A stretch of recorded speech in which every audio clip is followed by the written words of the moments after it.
Now we are here to bring together all these pieces. Maybe it's not possible at all, but to ask some questions to you, to bring together more and more OUBEY's artwork and your speeches. But my first question goes to Dagmar, because you are the reason why we are here all together.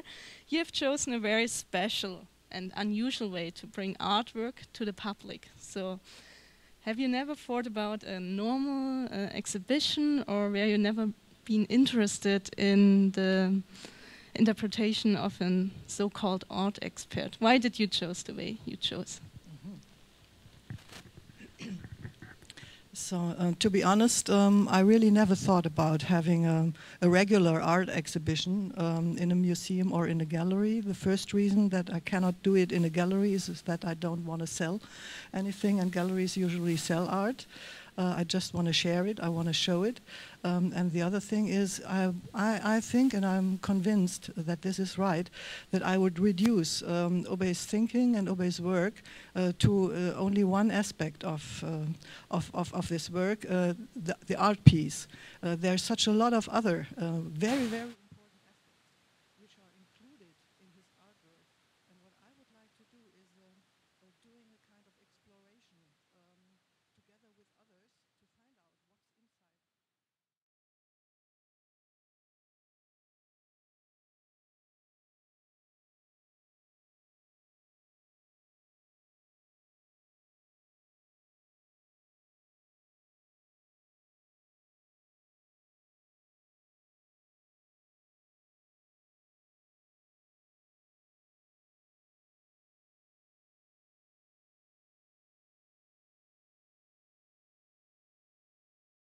And all the other people bringing their thoughts in, and I think this is very interesting for the public too.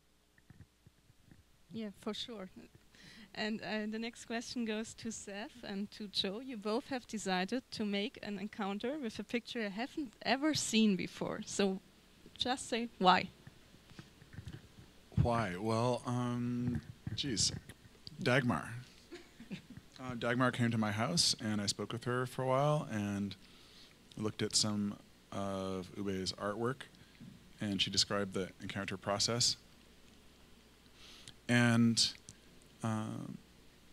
I like the feeling of encountering completely new things in new areas and having new experiences. And I think that's part of the idea of thinking in the long term. I don't intend to become ossified or solidified into just one way of thinking for the rest of my life. Otherwise, it wouldn't be interesting to me. I want to keep changing and discovering and being surprised. So since that's something I want to be used to, being formally surprised sounds particularly attractive as well. So why not be surprised on camera? And indeed, I wasn't a surprise that I enjoyed it. It was a great experience. So I'm looking forward to seeing how that actually looks. Yeah, thank you for arranging that. It was really it was a discovery process for me. For me too. That's great. So Seth, the same question to you, and also a second question. How do you deal with art normally? You already said a bit in the film, but maybe you can explain it a bit more. What means art for your daily life? Well, what I know about art would fit into a very tiny space. When I was much younger, one of my aunts, who was a very accomplished artist, actually thought that I had talent, but she became disabused of that by the time I got to age 8. However, when I was living in Europe, and I did live in Europe for 13 years, I was involved in some computer animation, and that was not art, it was commerce. But on the other hand, we had an arrangement with the local Kunstakademie, which was a local art institute where I lived, and we had these young people coming in who actually did know something, at least about illustration, if not art. And I realized that the way their brains worked was considerably different than the way mine did, and I found that very interesting. So, you know, to say that art plays a big role in my life, maybe music, but in terms of visual arts, I'm a photographer only because I have no artistic ability whatsoever, so I've resorted to photography. But if you ask, why did I do this thing that you were all subjected to here, the one-word answer is the same as Joe's, Dagmar. So now I want to question all of you. What do you think can science learn from art? Or how could science benefit from art? And I start with Peter now. I'm a scientist in the sense of a humanistic scientist. I'm not a physicist. Normally science in the English language is more concerned about what we call in German natural science, Naturwissenschaft, and not Geisteswissenschaft. So just to make that, because it means speaking a different language. And science and arts have two things in common for me: curiosity. Curiosity is probably one of the main deep streams of we could say, an archaic drive towards to know what really is life. It's a deepest drive towards finding about truth. That brings them together. But science answers these questions. What is true is completely different as art does it. And I was astonished when people were reacting towards the art of, does it work? Towards the art of OUBEY. For example, there were the children in it, what they saw in this art. So we again see that how different perspective everybody has to look at things. As you said, you come from astronomer's view, and you see, stars and biochemical formulas there. The art is a fantastic possibility to bring in human perspective from any kind, and that's such enriching. And insofar, it is a resonance of the truth of the human being, whether I understand so-called art or not. It is there. It is an understanding. It's a direct connection to it. The children can say it as well as the adult people can say it.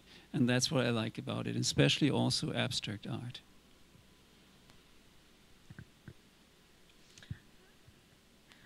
I think that that artists are actually a really great untapped resource that scientists haven't really looked to for help or for guidance in our theory. For so many years before visualizing, scientists would look at our data output and would look at these numbers and would say, okay, well, here's a blob here, here's a cluster, this is what's happening in the data, and analyze it numerically. And now we have these visualizations which allows us to look at them and see the same patterns that we would interpret numerically. And I think artists have developed such strong tools for visualizing, for analyzing visuals, that I think they could really tell us a lot about our visualizations and a lot about our theory. So I'm really excited about the thought of bringing artists and scientists together, and I tell a lot of scientists this, and they're not as thrilled about it as I am. They might not be as open to it as I think they need to be. But I just really think we have a lot of theories. String theory, for example, I mean, we're kind of banging our heads against walls in a lot of places. And I think that artists could really help us make some incredible breakthroughs in terms of science. So that's something that I'm really excited about in that. So, Peter, you said both art and science are looking for the truth. Couldn't we, or could we also say they are both questionings? They have a lot of questions, and maybe beyond every question, there's a new question. Or someone of you said we look for the unknown beyond the unknown. So, and can maybe art help to ask different questions or to look from different perspectives? What do you think, Joe? Well, I have a Bachelor of Arts. So what does that mean? And I don't make a lot of paintings, but I do a lot of stuff where I'm feeling really creative, whether I actually am or not from other people's perspective remains to be seen. But I think thinking of art and science as having a bright line between them is silly, and that you know, there's the California College of Arts and Crafts was this huge, you know, dominant university of arts here in San Francisco, and recently kind of quietly let the crafts part fall off of their name, now the California College of Arts. And that's because people seem to be getting this sort of narrow-minded view of what art is in their heads, is stuff that doesn't do anything. Like, if you can paint it and put it on the wall, then it's art. But if it like moves or something or solves a problem, then it's not art anymore. So I think that so for one thing, to be talking about art versus science, it puts me in a difficult position because I think they're the same thing. But to try to answer your question, I think that we can do all of the you know, sort of the industry side of science that we want, and we can build faster airplanes and have you know, more carefully thermally regulated dwellings and so on, and have, you know, material success from that. But ultimately, I think the things that give our lives real meaning, the things that we think refer to, like, yeah, okay, there's our community and the people we love and everything, and then there are also these images and these ideas and visions, and I think a lot of that comes from art. It does for me, and therefore, to me, it defines a purpose for science. Science is to make things work so that we can keep doing art and feeling it and having it. Thank you. Now I want to ask the other way around for Dagmar. Is this question? You always make clear that OUBEY explored a diverse field of scientific studies throughout his short life. Are these studies the basis for his artwork? How can we imagine him working out his artworks? So this is actually a question which is not so easy to answer, because I'm not him. I only can describe what I experienced with him. I spent a lot of time of my lifetime with him. I heard from his parents that he was very talented in painting and creative things, but also a kind of explorer, like many boys, I think, are. They have to destruct everything they find, and they screw it, and they want to know what's in it. So both things were very strong. But when I met him first, he said, so I would like not to become an architect, because he studied architecture. I am an artist. Actually, I am an artist. So I think this was the basic thing from my perspective. But he was always so interested on a high level in all these other things. So I think he never really felt this separation. For him, it was really his mind. It was his soul and his art, and it was for him not imaginable to separate this somehow. So I think it's the wrong question. Okay, then the next one. No problem. Neither art nor science exists without technology, without media. We have heard a lot about it today, and I think in almost every speech. So, and also the MindKiss project uses the internet as the main key channel. And I want to ask if the internet brings science and art forward, and what the influence of the internet means for both fields. Well, it's hard to overstate the importance of the internet, I suspect, and one shouldn't do so here in this part of California, because it's considered some sort of capital offense. But I think that, look, it's like the invention of the printing press. Now suddenly you can see the creations of people very far away. So I think that may be the biggest effect. It's sort of like the invention of word processing or whatever. I mean, it simply democratizes art a little bit. Let me just say something about art, since Joe talked a little bit about art and science. people have occasionally tried to send messages to aliens, right, if there are any. We've glued greeting cards on the sides of our spacecraft, some of them anyhow. Little very simple things, you know, showing a man and a woman standing there in the nude, waving to the aliens, whatever, that kind of thing. But in fact, if aliens actually did ever show any interest in our planet, what is it that they would find most interesting about what Homo sapiens does? And believe it or not, it's not the science. It wouldn't be the science because they have that. They're not interested in our physics or in our astronomy. They would be interested in the thing that we do that is actually unique to us. And that's the rock and roll, that's the art, right? That's what we have that they don't have. One other aspect on art, which I found interesting, if you can see that art has been through the centuries and millenniums always connected to healing. In the beginning, there were not special artists who said, wrote their name, Mr. Müller, and said, I did this horse or so. But it was a collective enterprise in healing. Healing meaning sort of to bring together the personal energy with the cosmic energy in those days. And the medium was the personal and the transpersonal. You know, shamanic voyages into the cosmos were part of the endeavor to heal the inner forces and urges of people who had come out of balance. So the aliens, or the touch with aliens or whatever, with gods or whatever you call it, was there already.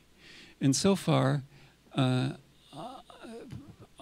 still think that the most important thing about art is not only aesthetics and the beauty of it, perhaps, but the healing power it can still brings to people, whether we listen to the flute or whether we listen to Mozart's Requiem or whatever, and understand about this resonance between without and within. And that sort of includes for me science in the sense of a Pythagorean approach of those days, still today, or even more today necessary.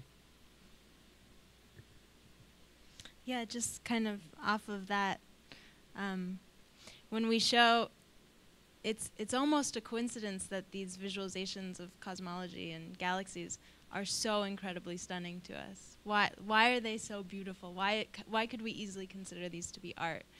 But it kind of makes sense that we've created our sense of beauty and aesthetics from what we have around us, and a lot of these patterns are repeated on all the different size scales. So if you look on a quantum level and look at, say, the wave that an electron makes when it's jumping to different energy levels, and you watch that progress, it's really beautiful. And in the same way, if you look on cosmological scales, they're also they appeal to us in a very similar way that art does. So in that sense, I agree that I'm with everyone that it's all one and the same, that art and science. I mean, maybe it's just opening new doors where we can create art and appeal to those senses through science. I don't know.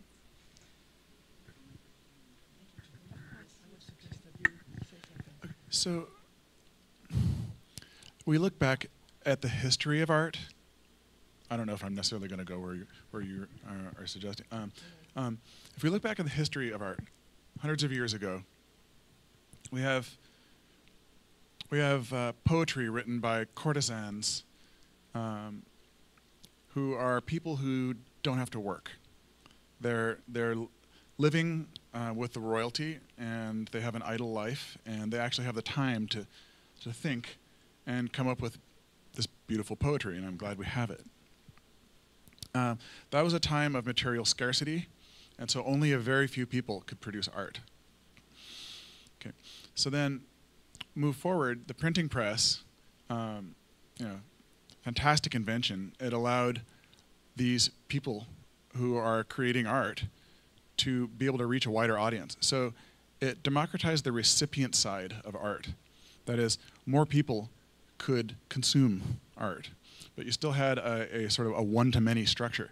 And what I love about the internet is that it allows everyone to also author art and to produce, look at YouTube. I don't know how many gazillions of videos there are in there, and many of them are quite amazing. Now we're all artists to some degree, to the degree that we have enough material abundance that we can take the time to contemplate the things that we're creating and put some beauty and love into them. And even more exciting to me as an Uber geek, not Uber as in over, but over other people, but Uber as in like dominating other parts of my life in ridiculous ways. I'm excited that the internet is allowing people to become scientists.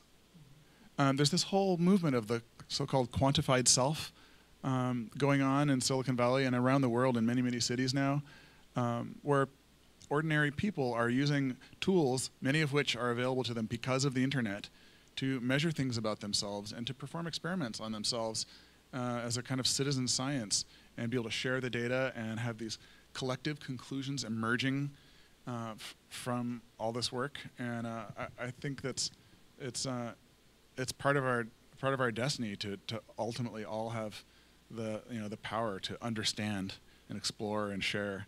And I'm really, really grateful for the internet for that. So this question goes to Dagmar. OUBEY had chosen, in a way, a very traditional way of production. So the individual who produces paintings or drawings, was he interested in the internet at all? Or can you something say how he would have used it if he could? So, first of all, I'm not him, but I'm absolutely convinced that he would be enthusiastic about the development of the last 5, 6, 7 years. So when he died in 2004, he already was using the internet very frequently. He chatted, and so this was the beginning. I think Facebook wasn't even productive at that time, and twittering was not a possibility. I feel it when I work with the internet. So I use the internet as a communication platform. I can use it worldwide, and all the things which I'm doing in this project I never could have been able to do without the internet. I don't know where I would be with this project, but definitely not at that point where I am now. I met Seth through the internet. I met you through the internet. I'm showing the films and the pictures in the internet, and we have now 1.7 million page views on this page. And I did nothing. I just put it in, and it works. I don't know why. I don't know really why, but. Back to your question, I'm absolutely convinced. He was so keen on technology. Yeah? He was not only on science and art and philosophy, he was really keen on technology. He was one of the first who bought an Amiga 500 in the late 80s, and he made his experiments with that. So I'm sure that he really would love this session today also, not at least because it's webcasted via video streams in the internet. Thank you. Joe, you spoke about permanence, the wish, the human wish for permanence in your speech. Could art offer it? I love this movie. Geez, what's the name of it? I have a much easier time remembering concepts than the names of the concepts, in which the main character is having some mortality issues. And he, at one point, someone says, "Well, but you created this beautiful art, and you're leaving it all to posterity." At which point, Carrington. At which point, it's a heartbreaking film. Don't see it. At which point, he says, "What has posterity ever done for me?" And the feeling is like, okay, fine, but that's very abstract and separate from my personal experience. So I think it depends upon how you where you place the integral of your overall life value function. How much of it is here, and how much is it in the future, and how much is it your ability to have created meaning for the past. as I said, I consider pretty much all the stuff that I'm really enjoying doing to be art. So I take comfort in the feeling that work that I contribute to that helps solve medical problems can be remaining for future generations to enjoy. And so that's, and I also personally really enjoy lots of artistic things that people have pursued in the past. So posterity hasn't necessarily done anything for me, but I feel some obligation to do something for it, I guess. Thank you. Because time is running, I would like to make a last round and just have one statement of everyone, and maybe just one statement to the title, related to our title, Visions Through Art to Science.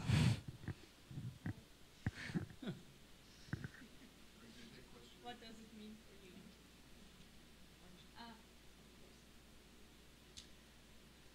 Well, I hate to repeat myself, but I really think that in order to create the richest picture of our universe and of our cosmology and of everything around us, that art and science, it's essential that we work hand in hand and collaborate to create this picture. So I'm glad that we put it this way, visions through arts to science, not the other way around. That means to me, arts is the channel, and that channel is open in a way to all people, children to old age, black to white, to any color and races, and what do I know. And insofar it is the channel to sort of enrich science in the sense, that science that, at least I mean, that is the continuous stream of curiosity about the question who we are, where do we come from, where do we want to go, and what is the essence of life now, here on this planet. And insofar I feel the closer we keep to arts as the stream, the closer we may stay to the possible answer that might be there. I'm just happy to be alive during the century where we might finally understand biology. We're understanding a lot more about the cosmos, even if we don't understand all its components. But also, I like Jeanette's question about the internet, because imagine you got this blank barrel vault ceiling in the Sistine Chapel, and you had it today, and you'd put it on the internet and you say, all right, what the hell are we going to do with this thing? And it isn't just Michelangelo who gets a shot. Everybody does.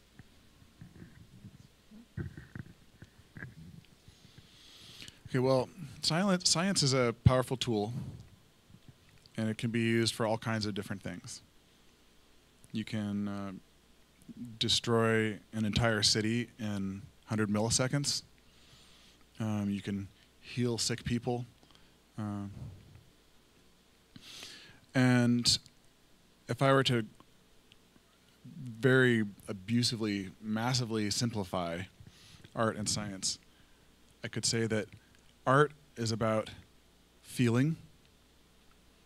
It's about connecting to the emotions of what's around you, and especially in the material world around you. And the more people can feel some aspect of art, to me, the more they can feel being alive and feel their connections to others and feel meaning and kind of feel themselves ultimately. That I think the more people can do that, the more they can direct their efforts in science toward things that matter and things that are connected and things that help everyone and ourselves. And so I deeply hope that people apply more art and inspiration of their scientific efforts. So, thanks. I would like to answer with a quote. quoting OUBEY himself, he once said, "My art simply reflects the joy of insight." It's in principle an ode to it, an ode, a poem. And so I think this is a very strong connection between seeing art like that and looking on the function and the sense of science, because both can be sources of insight. And I think all of us are really curious to explore why we are here and how all of this is possible like it is, the nature and the cosmos, and we as a little grain of sand in all of this big system. And it's only different ways to try to find out, to explore it, to feel it, to explain it.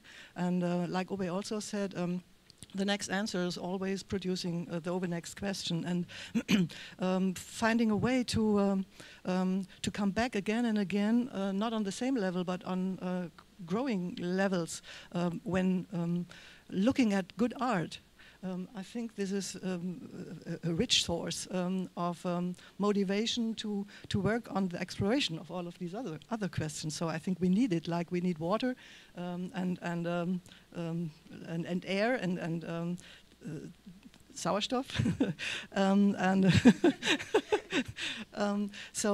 Yeah, it's an ingredient of life and of this speciality of human being a human on this earth. I deeply agree with you, and I think we have one last question from the audience.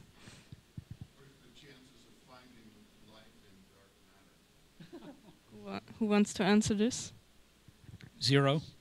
Is that answered for you? Well, dark matter is probably an elementary particle, most likely. Dark matter may even be found by the Large Hadron Collider. Dark matter is considerably less mysterious than dark energy. Dark energy, we really don't have any idea.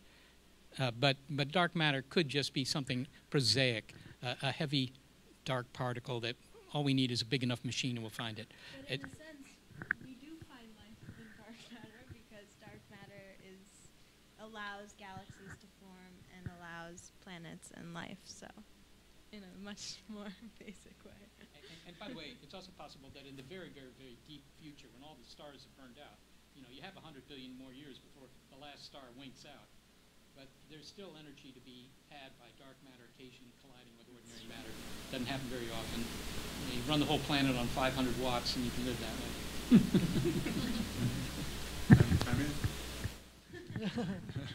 No, I just like thinking forward that far. It's fun. And big, yeah.